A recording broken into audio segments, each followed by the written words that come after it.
안녕하세요, 모티리온 박기돈입니다. 많은 분들이 좀 잘 모르고 계시던데요, 사실 우리나라에서 4월 초까지는 꽤 자주 눈이 옵니다. 4월 초에 가끔 폭설이 내리기도 하는데, 어제는 4월 하순인데도 불구하고 100년 만에 처음으로 눈이 내렸다고 하더라고요.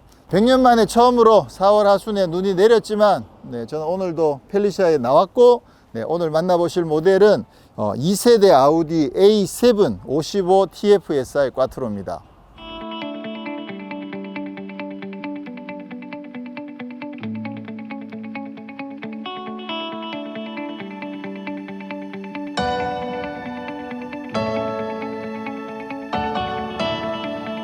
이번에 만나보실 A7은 2세대입니다. 2010년도에 1세대가 처음 나왔고요. 지금 2세대인데, 사실 2세대가 출시가 됐지만 국내에 판매가 오랫동안 이루어지고 있지 않다가 최근에 이제 다시 판매를 시작을 했습니다.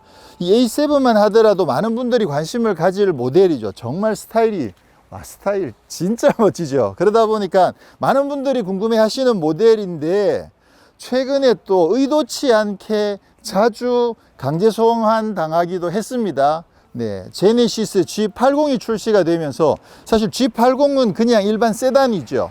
이 차는 이제 포도 쿠페 스타일이고, 그러니까 세그먼트가 약간 다르다고 할 수 있지만 G80이 워낙 쿠페 스타일로 나오면서 많은 분들이 A7을 언급해 주셨죠. 근데 뭐 사실 따지고 보면 뭐 CLS하고 A7 두 개 6 시리즈 그란 쿠페도 있긴 하지만 뭐 워낙 경쟁 모델이 많지 않죠. 그러다 보니까 뭐 독보적일 수밖에 없는데, 그 6 시리즈 그란 쿠페는 지금 현재는 단종이고, 그게 이제 8 시리즈 그란 쿠페로 위급으로 체급을 올려버렸죠.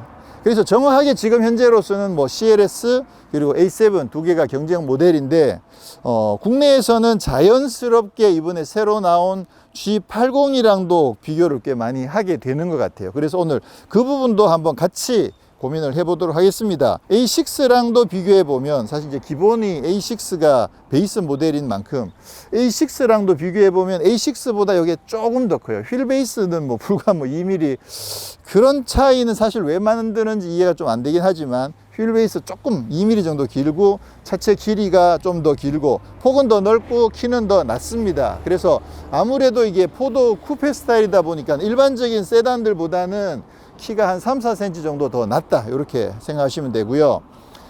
그런 반면에 CLS는 이 차보다 또 조금 더 큽니다. 그리고 G80은 그 CLS보다도 조금 더 크죠. 그러니까 사실 이게 전체적으로는 불과 한 10cm 이내에서 A6, A7, CLS, 또 G8 이렇게 사이즈가 큰 차이 없이 조금씩 단계별로 조금씩 더 차이가 난다, 이런 정도로만 보시면 되겠습니다. 자, 디자인은, 이 차는 핵심은 이거예요. 역시나 핵심은 이 프레임리스도, 물론 이제 CLS도 이렇게 되어 있긴 합니다만, G80이랑 가장 결정적으로 차이가 나는 부분이 이 부분이죠. G80이 아무리 스타일을 A6처럼 멋지게 뽑았다고 하더라도 프레임리스 도어를 적용하지 않는 한 쿠페 영역으로 들어오기는 어렵다라고 봐야 되겠죠. 근데 이 프레임리스 도어도 이중 접합으로 적용이 되어 있었어요. 방음 이런 부분들도 상당히 신경을 많이 썼습니다. 자, 앞모습 보시면 딱 봐도 A7이죠. 지난 세대에 비해서 디자인이 살짝 바뀌었습니다. 최근에 만나봤던 A6, A8처럼 이번에도 역시나 칼주름이 많이 적용이 됐습니다. 이 그릴도 조금 더 넓어진 느낌도 들고요. 각이 정말 칼날을 많이 세워놨죠. 뾰족뾰족하게. 그래서 전체적으로는 기존 A7의 비례를 유지를 하면서 좀 더 그 직선을 좀 더 많이 쓰고, 그렇게 해가지고 A6랑 A7이랑 A8이랑 전체적으로 비슷한 느낌을 가질 수 있도록 그렇게 디자인이 되었습니다. 지난번 A6, A8 때 봤던 모양에서 사실 큰 차이가 없어요. 이쪽이 라이단가 그렇고, 이쪽이 라이단가 그렇습니다. 그래서 나눠서 적용이 되어 있고요. 헤드램프도 지난번에 A 때 보셨던 것처럼 여기도 레이저 라이트가 적용이 되어 있거든요. 여기 안쪽에 보면 이렇게 X자 형태로 되어 있고, 옆에 파란색이 붙어 있는데 이 부분이 지금 레이저 라이트죠. 그리고 방향 지시등이 이렇게 시퀀셜로 켜지고 있는데 좀 역대급인 것 같아요. 이게 일단 이 방향 지시등 여기는 크게 시작해서 좁아졌다가 다시 이렇게 길어지는 느낌이 상당히 멋있죠. 그래서 이 방향 지시등만 보더라도 A7의 성격을 제대로 잘 보여줄 수 있을 것 같아요. 자, 그리고 지난번 A8 때 보셨던 것처럼 A6에도 웰컴 라이트가 적용이 되어 있습니다. 그래서 도어를 잠그면 이렇게 촥 생기죠. 그 다음에 열면 이렇게 짠짠하고 짜자자자자잔 이렇게 불이 켜져요. 네, 이렇게 웰컴 라이트가 적용이 되어 있고요. 뒤에도 적용이 되어 있는데 뒤에도 지난번 A8과 마찬가지로 낮에는 그냥 한번 찍 켜지는 것으로 말아요. 근데 밤 되면 자, 뒤에 가서 보시기로 하고, 본네트 위가 이게 제가 지난번 A6 때도 이런 느낌이었는데 사실 좀 잘 모르겠네요. 여기서 이렇게 보시면요, 이게 선도 정말 날카로운 데다가 팬더가 이렇게 블룩하게 많이 튀어나와 있어요. 여기서 이렇게 보면 블룩하게 이렇게 둥글게 굉장히 넓은 느낌을 강조를 해놨거든요. 확실히 A6보다는 본네트가 낮고 그리고 넓은 느낌이 정말 강조가 많이 되어 있습니다. 근데 이 디자인이 정말 예쁘냐? 개인적으로는 조금 저는 균형이 잘 잡힌 곡선을 더 좋아하는 것으로 근데 정말 A7만의 특징을 잘 살려가지고 정말 멋지게 디자인 되어 있습니다. 여기도 구멍을 잘 뚫어놨고요. 자, A7은 옆모습이죠. 와, 정말 늘씬하게 잘 빠졌습니다. 이게 그 완벽한, 그죠? 포도 쿠페의 라인입니다. 보신 것처럼 이렇게 프레임리스 도어가 적용이 되어 있고요. 최근에 이제 A6, A8처럼 캐릭터 라인은 팬더 위에서 올라오는 라인이 하나, 두 개 이렇게 이어 있고요. 그리고 아래쪽에 캐릭터 라인이 하나 더 있습니다. 근데 A6 때보다는 간격이 조금 더 넓어진 것 같아요. 그래서 제가 봤을 때는 좀 더 균형 잡힌 면에서 훨씬 더 잘 됐다라는 생각이 들고요. 자, 그리고 드디어 휠이, 와, 이젠 제대로 좀 예쁜 휠을 갖고 왔어요. 지난번 A6도 A8도 다들 휠이 너무 멍청한 휠을 장착했다라고 말씀들을 많이 하셨는데, 이번에 이 휠은 얘는 안 멍청하죠? 이 정도면 예쁘죠? 네. 상당히 예쁜 20인치 휠을 적용을 해 놨는데요. 자세히 보시면 이게 면이 그냥 더블 5 스포크 같아 보이는데도 여기는 이게 안쪽까지 이렇게 쭉 연결이 되어 있고요. 요거는 들어오다 여기서 끊어져요. 그래서 약간 비대칭을 형성을 해 놔가지고 나름 역동성도 잘 살려놨습니다. 이게 굴러갈 때 보니까 느낌이 좀 있더라고요. 이 휠은 상당히 예쁘네요. 자, 그리고 타이어는 피렐리 P0 2540R20 타이어를 장착을 했습니다. 야, 이게 55TFSI다 보니까 나름 좀 성능도 어느 정도 받쳐주죠. 그래서 피렐리 P0를 제대로 장착을 해놨습니다. 자, 뒷모습은 지난번 A7이랑 느낌이 좀 많이 달라졌어요. 느낌이 좀 달라, 확실히. 약간 어딘가 좀 람보르기니를 보는 듯한 느낌도 좀 들기도 하고요. 그리고 이쪽에 이제 가로로 길게 라이트를 넣으면서 여기 살짝 끊어 놨거든요. 그러다 보니까 요거 최근에 기아에서 많이 따라 했던 그 디자인의 원조가 이거라고 볼 수가 있겠죠. 아까 말씀드린 것처럼 여기도 도어를 잠그면 라이트가 들어오고 켜면 라이트가 한번 깜빡깜빡 하는데, 지금 낮에는 요 정도밖에 안 되는데요. 밤 되면 완전 화려해집니다. 짠 막 이렇게. 자, 보셨죠? 네, 요렇게 밤 되면 정말 멋진 모습을 보실 수가 있습니다. 네, 트렁크는 잘 아시는 것처럼 이렇게 열립니다. 네, 이게 패스트백 스타일이다 보니까 이게 CLS도 이렇게 안 열리거든요. CLS도 그냥 일반 세단처럼 트렁크가 열리는데 A7이 이렇게 열려가지고, 그래서 사실 정확하게 명칭은 A7 스포트백이죠. 근데 어쨌거나 이 트렁크가 이렇게 열리는 거는 제가 봤을 땐 진짜 좋아요. 이거는 정말 A7의 최고의 경쟁력 중에 하나다라고 저는 그렇게 생각을 합니다. 이 짐 이런 거 넣기 진짜 쉽잖아요. 그래가지고 굉장히 시원시원하게 짐을 넣을 수가 있고, 이거는 빼버리면 되고, 왠지 여기도 누워 봐야 되나? 열려 있으니까 한번 짠, 이렇게 해서, 오, 야, 제대로인데? 누워보죠, 뭐, 까짓거. 짠, 쇼. 동굴 속으로 기어 들어가서. 이거 저번에 6GT 때 이게 동굴에 기어 들어오면서 한번 누웠던 것 같은데. 짠. 이거 나름 괜찮습니다. 오, 이게 지붕이 좀 낮긴 하지만 누우면 굉장히 아늑해요. 이 차 끌고 야외에 나가서 이렇게 숲속에 이렇게 누워 있어도 괜찮을 것 같은데요. 자, 뒤에도 상당히 깔끔하게 잘 공간이 마련되어 있습니다. 아래 보시면 타이어 수리 킷이랑 뭐 그런 것들이 있고요. 이게 수납 공간으로 쓰기는 그다지 뭐 적합하진 않네요. 그렇지만 일단 뭐 트렁크가 깔끔하게 마련되어 있어서 상당히 좋습니다. 이쪽에 짐 같은 거 걸 수 있는 고리도 있고 조명도 마련되어 있고요. 네, 여기는 어떤 엔진이 장착되어 있습니까? 네, 여기에는 V6 3.0 터보 가솔린 엔진이 장착되어 있는데요. 3.0 TFSI, 그러니까 가솔린 직분사 엔진이죠. 최고 출력이 340마력, 최대 토크가 50.99kgm인데요. 자, 요게 이제 지난번에 보셨던 A8 55 TFSI 꽈트로랑 같은 엔진입니다. 그래서 340마력 똑같고, A8은 51kgm라고 그랬는데 얘는 50.99라고 이렇게 발표가 됐거든요. 그게 무슨 의미인지 모르겠습니다만 어쨌거나 뭐 같은 엔진이라고 보시면 될 것 같은데, 그런데 최고 출력이 나오는 회전대가 약간 달라요. 그래서 이걸 굳이 약간 다르게 발표한 이유가 어딘가 있긴 있나 라는 생각을 조금 해보게 되는데, 어쨌거나 뭐 그 엔진이나 큰 차이는 없다고 보시면 되고, 이게 이름이 55TFSI잖아요. 그러니까 그 지난번에 말씀드린 것처럼 그 자유낙하 속도, 자유낙하를 하는 그 가속도의 55% 수준의 가속력을 가지고 있다라는 뜻으로 55TFSI인데, A7도 55TFSI고 A8도 55TFSI잖아요. 그리고 엔진도 똑같죠. 근데 당연히 A8이 더 무겁겠죠. 그러니까 실제로 가속력도 얘는 5.3초, A8은 5.8초거든요.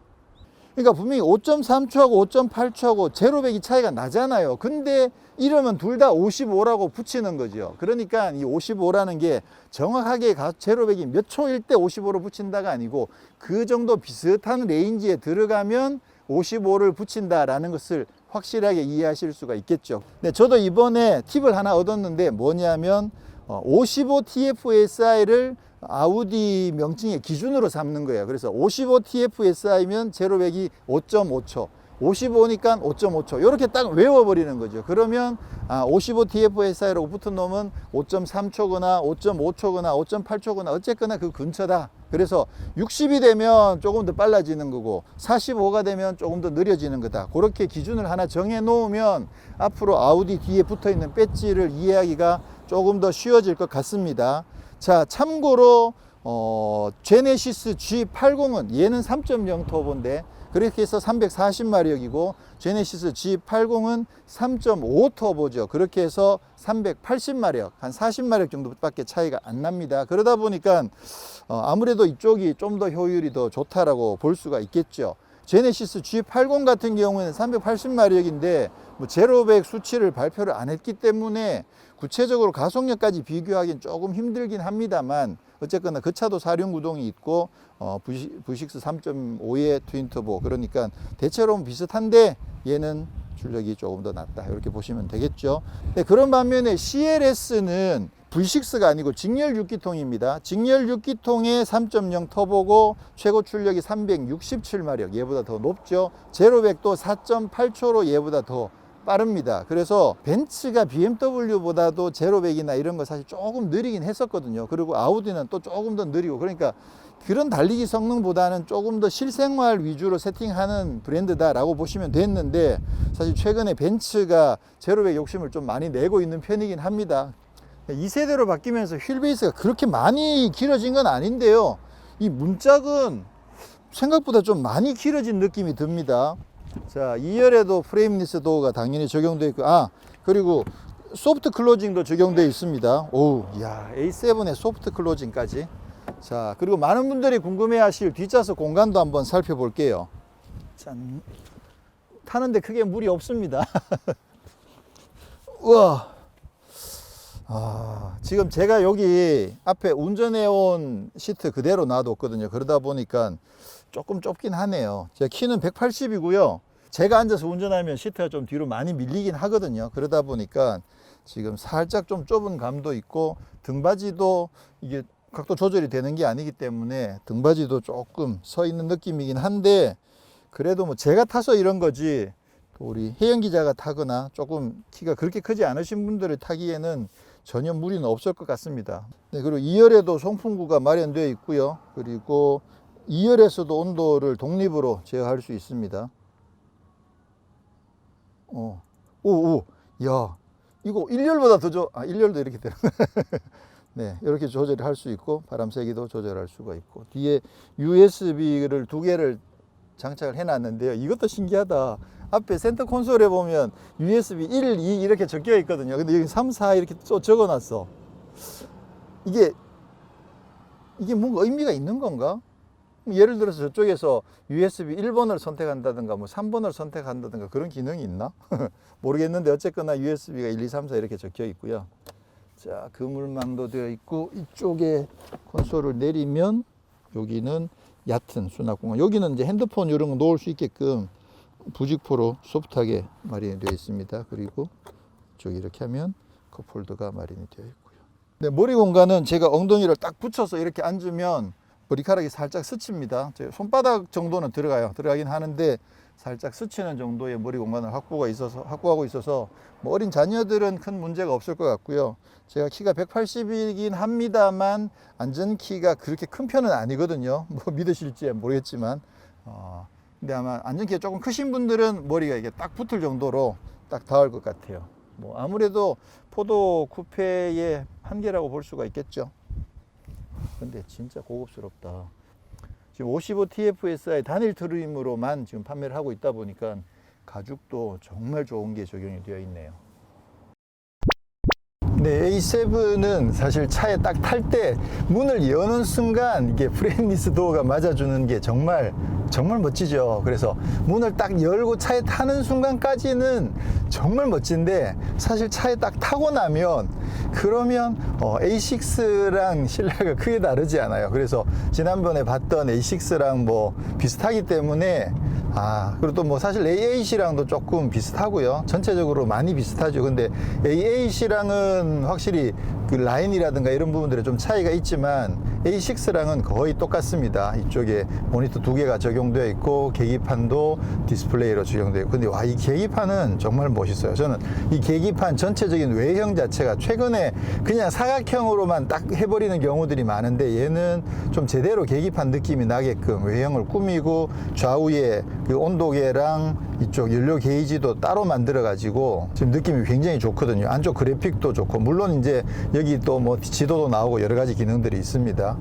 근데 A6는 국내 출시된 게 A6 45TFSI거든요. 그러니까 그 차는 그 4기통 2.0이잖아요. 근데 얘는 6기통 3.0이어서 일단 그 인테리어는 좀 비슷하지만 딱 타면 느낌 자체는 확실히 차이가 납니다. 얘가 훨씬 더 부드럽고 고급스럽고 조용하고 이런 느낌이 확실히 나요. 그래서 그런 점에서 또 A6랑은 차이가 나기 때문에 A7은 분명히 그 값어치는 한다고 생각을 합니다. 자, 그러면 우선 간단하게 산길을 한번 달려보도록 하겠습니다. 네, 지금 이 차는 A7 55TFSI 꽈트로죠. 그러다 보니까 기본적으로 지금 꽈트로가 적용되어 있어서 앞뒤 구동력을 4대6이 기본이에요. 그러니까 앞쪽에 100%로 가다가 뭐 상황에 따라서 뒤로 토크를 배분하고 이런 게 아니라 꽈트로는 일단 기본이 4대6에서 시작을 하는 거죠. 예전에는 5대5였다가 지금은 좀 더 역동성을 강조하기 위해서 뒤쪽에 60%를 먼저 보내고 있거든요. 이 상태에서 상황에 따라서 앞뒤로 왔다 갔다 하는 거죠. 그러다 보니까 일단 그 꽈트로 사륜구동의 응답성도 상당히 좋고요. 안정성도 정말 좋아요. 와, 이게 뭐야 이거. 야, 여기 이렇게 부드럽게 빨리 달려버려. 우와, 지금 속도 상당한데 근데 정말 매끄럽게 달려주네요. 와, 참 꽈트로 대단합니다 진짜. 그리고 55TFSI가 이게 340마력이나 되다 보니까 일단 힘이 상당히 좋죠. 그래서 굉장히 조용하고 매끄러운데도 상당히 강력하게 가속이 됩니다. 자, 그러면 드라이브 모드를 다이나믹으로 바꿔서 한번 주행을 해 볼게요. 오, 소리도 바뀌고 응답성 자체가 달라지죠. 지금 다이나믹 모드가 되면서 서스펜션이 조금 더 단단해졌어요. 그래서 지금은 아까보다는 확실히 롤이 좀 줄었습니다. 근데 엄청 매끄러워요. 지난번에 A6 탈 때 그 제일 먼저 와닿았던 게 정말 매끈한 승차감이었거든요. 그랬었는데 이번에도 자, 지금 여기는 우와, 뭐야 이거. 야. 와, 진짜 대단하네. 네, 힘도 좋고 그립도 상당히 좋고, 특히나 이제 뭐 사륜 구동이다 보니까 코너에서 언더나 오버 느낌이 사실 거의 안 나고요. 마지막에 힘이 있다 보니까 조금 더 밀어붙였을 때 약간 바깥으로 흐르는 느낌이 조금 있긴 했었거든요. 그렇긴 한데 그 속도에서도 지금 뭐 그립 자체가 버텨주니까, 그리고 이게 승차감 자체가 굉장히 부드러운 것 치고는 다이나믹 모드에서는 롤이 없는 건 아닌데, 근데 안정성을 해치지 않을 만큼 어느 정도 잘 컨트롤을 해주고 있어가지고 롤을 별로 못 느끼면서 빠른 속도로 코너를 돌아 나갈 수 있었습니다. 그렇지, 이게 짝수가 아니고 홀수인 이유가 있는 거죠. 이게 A6이 아니고 A7인 이유가 여기에 있는 거죠. 물론 차체도 훨씬 더 납작하게 생겨가지고 스포티하게 생겼는데, 근데 실제로도 물론 이게 이제 45가 아니고 55인 것도 있긴 하겠지만 실제로도 힘도 좋고 안정감도 정말 좋은 데다가 이번 세대 A6 이후의 모델들은 전부 다 매끄러운 주행이 정말 매력적이네요. 네, 그래서 산길 주행을 정리를 하자면 일단 힘 상당히 좋고요. 이 차가 S7이나 RS7이 아닌 걸 감안했을 때 힘은 정말 좋습니다. 상당히 넘칠 만큼 힘이 좋고, 그리고 기본적으로 꽈트로가 적용되어 있다 보니까 그립도 정말 좋고요. 아예 처음부터 그냥 빠른 속도로 던지지 않는 한 코너에서 이 차가 안정성을 잃기는 좀 쉽지 않을 정도로 지금 그립이나 안정감 자체도 상당히 좋습니다. 그러면서 특이한 것은 정말 매끄럽다는 것. 그래서 이거를 막 서킷을 타듯이 그렇게가 아니고 정말 장거리 여행을 할 때 산길을 부드러우면서 빠르게 달려나가는 그 느낌 상당히 괜찮을 것 같습니다. 네, 그리고 수동 모드에서 이렇게 기어를 바꿔보면 회전수 맞춰주는 실력이 진짜 좋아요. 이게 DCT이기도 하고, 원래 폭스바겐 아우디 계열의 변속기들은 이 회전수 보정 실력은 늘 좋았었거든요. 그러다 보니까 지금 이건 뭐 DCT까지 적용이 되어 있어가지고 이 패들 시프트를 서서 기어를 내릴 때 이때 진짜 재밌어요. 오, 이 바늘도 바늘이고 바늘하고 속도가 같이 왱 올라가주는 그 느낌이 정말 좋네요.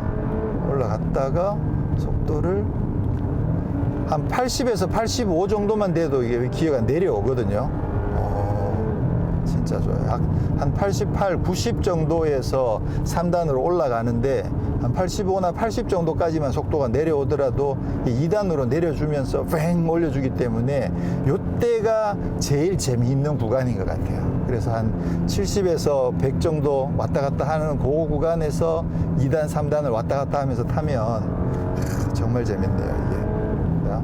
자, 일반 도로로 내려오면 가장 먼저 와닿는 부분은 승차감이에요.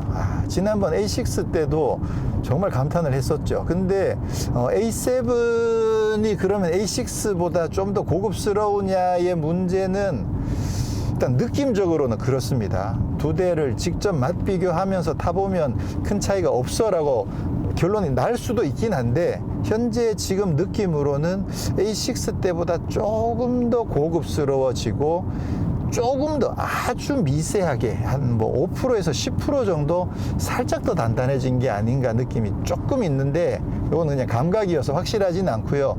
특히나 일단 기본 오토나 컴포트 모드에서는 굉장히 부드러워요. 그래서 요 한 80km 전후로 주행하는 요 길에서는 딱 좋긴 한데, 만약에 100km가 좀 넘어가는 고속도로로 올라갔을 때, 만약에 고속도로에 좀 커브가 있다거나 요철이 있다거나 하면 그때는 조금 출렁하는 느낌이 조금 있습니다. 그래서 계속 말씀드리는 게 인디비주얼 모드를 적극적으로 활용하는 것도 괜찮겠다. 그래서 지금 저 같은 경우는 여기 인디비주얼을 개별 설정에 들어가서 주행은 균형, 서스펜션을 스포츠, 스티어링을 균형 이렇게 해놨거든요. 그러니까 일반 노멀 모드에서 서스펜션만 스포츠로 바꿔놓은 요거를 인디비주얼로 지금 설정을 해놨는데, 요렇게 할 경우에는 뭐 가속 페달이나 핸들은 보통 일단 컴포트랑 좀 비슷한데 서스펜션만 조금 더 단단해져 가지고 요거 고속도로 같은 거 주행할 때는 훨씬 더 안정감이 좋게 느껴져요. 요거 저는 요 모드 괜찮은 것 같아요. 근데 어쨌거나 전체적으로는 굉장히 승차감이 좋다, 매끄럽다, 부드럽다, 편하다. 그리고 앞에서도 말씀드린 것처럼 6기통 엔진이 적용된 만큼 확실히 더 실내도 조용하고 고급스러운 느낌이 듭니다.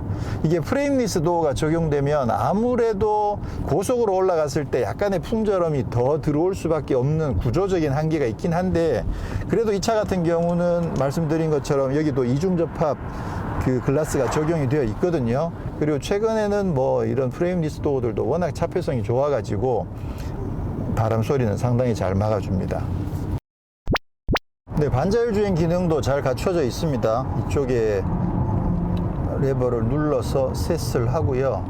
그리고 이제 속도를 맞춰주면 되는데, 이 레버가 지난번에도 말씀드린 것처럼 이게 좀 바깥으로 보이게 여기 위라든가 그렇게 위치해 있으면 좀 좋을 텐데 아래쪽에 내려가 있는 점이 조금 아쉽긴 합니다만, 이거는 이제 늘 쓰시면 금방 익숙해지긴 해요.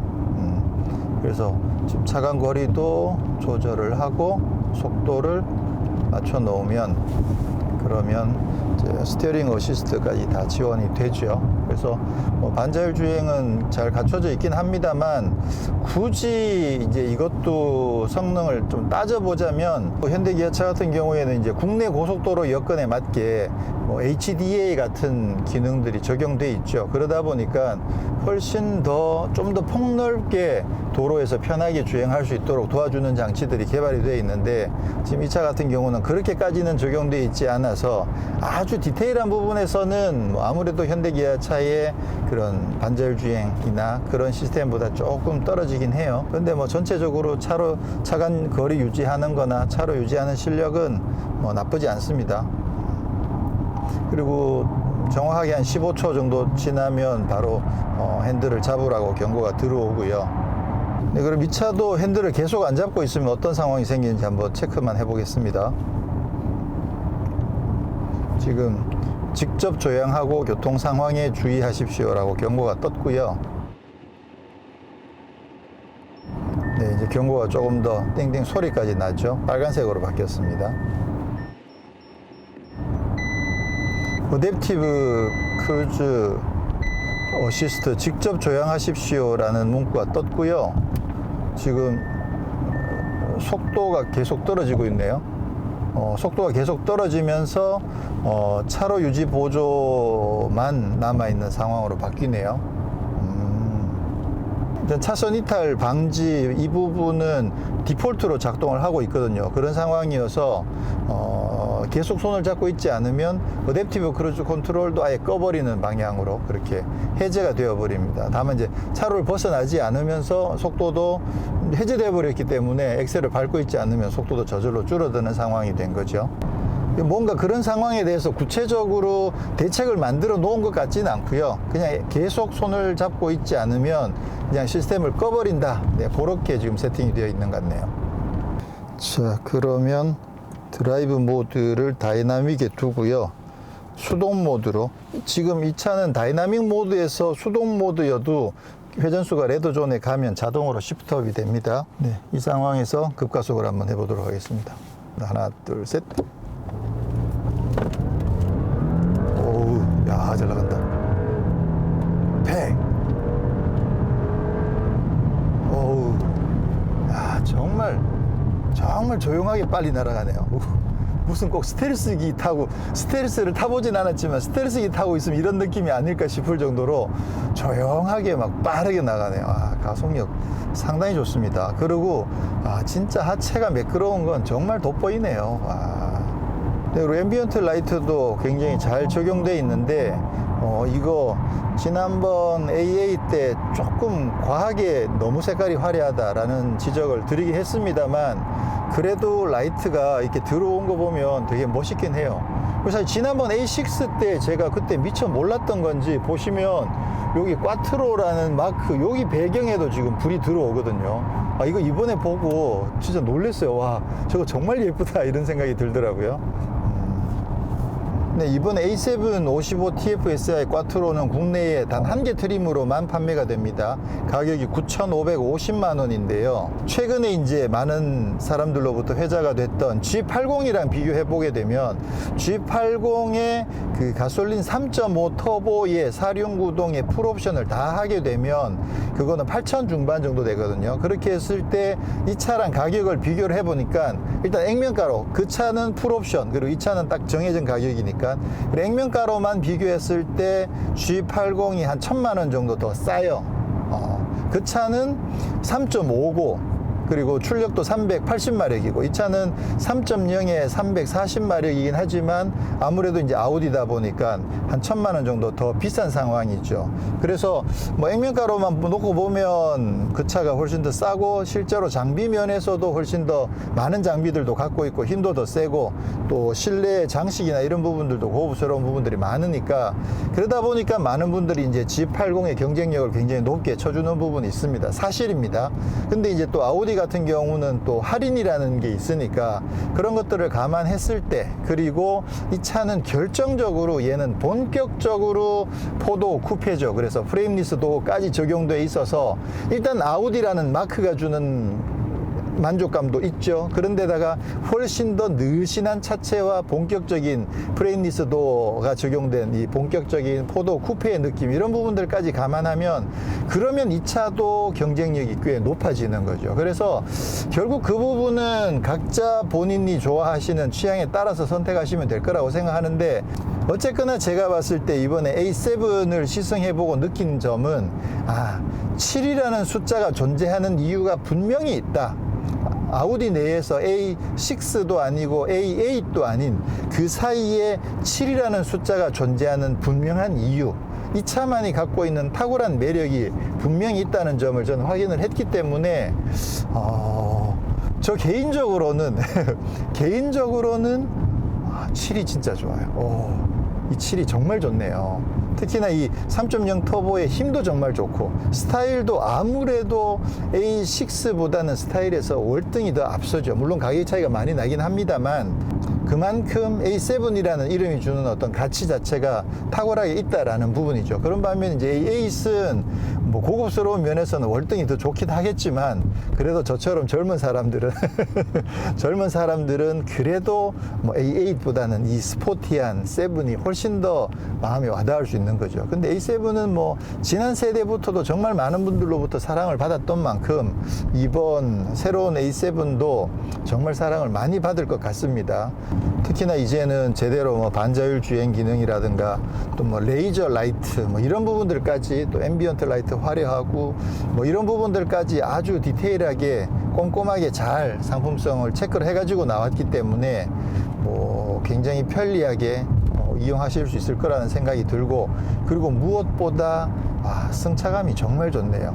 G80의 승차감도 굉장히 좋은데요. G80이랑 A7을 굳이 비교를 해본다면 A7 쪽이 조금 더 그 완성도가 높다, 조금 더 매끄럽다 라고 저는 평가를 하고 싶습니다.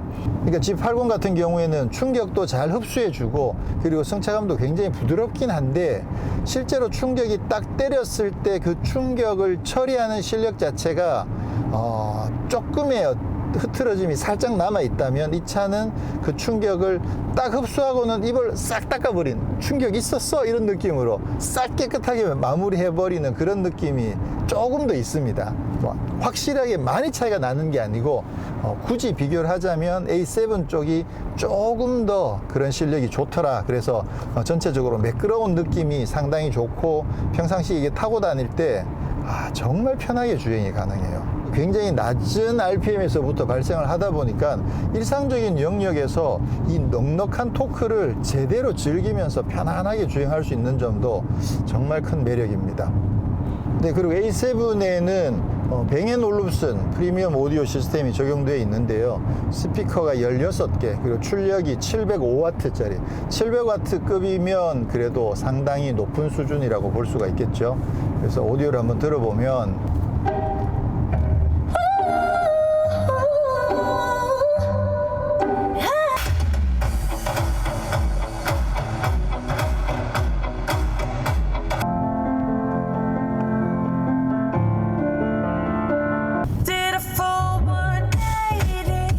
네, 오디오는 뭐 상당히 괜찮습니다. 물론 이게 1000W가 넘어가는 그 급이랑은 아무래도 이제 뭐 타격감이라든가 그런 면에서 조금 아쉬울 수 있는데, 근데 제가 봤을 때는 그냥 이 차에서 음악을 들을 때 뭔가 아쉽다라고 이야기한다는 건 조금 무리가 있다고 봐요. 저희가 이제 그 BMW의 1400W급을 알고 있기 때문에 비교를 하자면 이 차가 조금 약한 부분이 있다. 당연히 수치적으로는 약할 수밖에 없죠.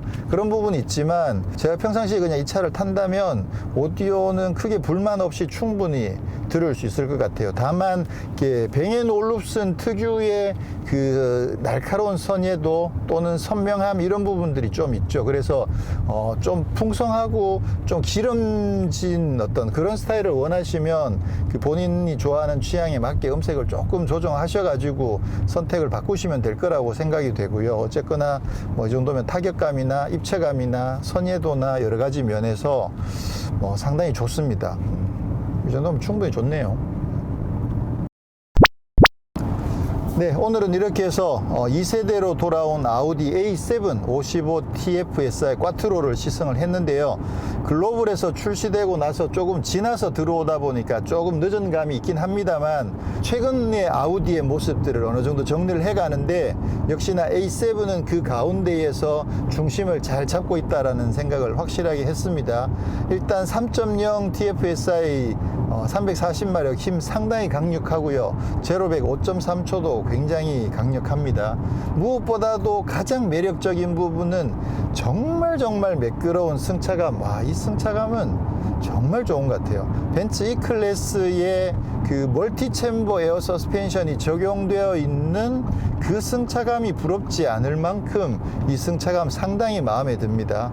그리고 디자인에 있어서는 기존의 A7의 흐름을 어느 정도 유지를 하고 있지만 저는 이번 세대의 이 직선화된 부분은 개인적으로는 조금 그렇게 썩 만족스럽진 않긴 합니다만 그래도 A7의 그 늘씬한 그 자태가 어디 가진 않죠. 그러다 보니까 그 아주 정통 포도 쿠페 스타일의 늘씬함이 정말 마음에 들고요. 그리고 제네시스 G80이 갖고 있지 않은 이 프레임리스도 정말 마음에 듭니다. 그렇게 봤을 때 이번 A7은 일단 경쟁력이 상당히 좋습니다. 특히나 이 포도 쿠페를 사랑하시는 젊은 분들이 꽤 많이 계시기 때문에 이번 A7도 상당히 큰 인기를 끌 수 있을 거라고 생각을 하고요. 다만 단점들을 찾자면 단점들이 있습니다. 실내의 이런 부분들도 이제는 좀 익숙해져 갑니다만 이 디자인이 아주 고급스러운 느낌보다는 조금은 하이테크적이고 조금은 미래적인 느낌이어서 어떻게 보면 조금 불만일 수도 있고 개인적으로도 그다지 썩 마음에 드는 디자인이 아니어서 이런 건 조금 아쉬울 수 있는데 이거는 뭐 개인적인 차이가 있으니까. 근데 계기판은 정말 마음에 들어요. 특히나 이게 이렇게 하다 보면 지도 이런 거 있잖아요. 그죠? 이런 거, 이런 거는, 이런 변화들이 이게 진짜 멋지죠. 그래서, 요런 거는 옆에 타신 분한테 차 자랑할 때 정말 좋아요. 그래서 이런 것들, 만족스러운 부분들도 있긴 합니다만, 디자인적인 부분에 개인적인 취향에서 조금 아쉬운 점들이 있고, 그리고 이제 인터페이스나 이런 부분에서 아주 정교하고 디테일한 부분에서 아무래도 그 현대차의 감성을 조금 못 따라가는 그런 디테일에서 약간 아쉬운 점들이 조금 있습니다. 현대차가 워낙 세심하게 그런 부분들을 많이 만들어 놔서 아우디가 정말 세심한 편인데도 불구하고 이제는 조금 그런 세심함에서 약간 떨어지는 부분들도 없잖아 있긴 있습니다. 개인적으로도 A7은 정말 좋아하는 차였거든요. 그래서 A7, S7, RS7 1세대 같은 경우는 다 타봤고 정말 만족하고 또 좋아했었던 그런 기억들이 많이 있는데 이번에 A7 기본형이라고 할 수 있는 이 55TFSI를 이렇게 매끄럽게 그러면서 힘도 강하게 잘 세팅해 놓은 걸 보면 속히 또 S7, RS7도 들어와서 RS7도 국내에서 팬들이 굉장히 많잖아요. 그래서 그 차들도 속히 들어오게 되면 또 나름 많은 팬들에게 즐거움을 줄 수 있을 거다라는 생각을 합니다. 네, 끝으로 총평을 한마디로 정리하자면 세븐, 너는 확실한 존재 이유가 있구나. 네, 이번에 확실하게 느꼈습니다. 세븐만의 확실한 존재 이유, 세븐만의 특별한 매력 분명히 있습니다. 이거는 G80이 따라올 수 없는 분명한 매력이 있다는 것, 그 점 이번에 확실하게 저는 확인을 했습니다. 자, 그러면 저는 다음에 또 다른 모델로 찾아뵙도록 하겠습니다. 고맙습니다. 자동차와 삶을 사랑하는 사람들, 여러분들이 모두 모터리언입니다.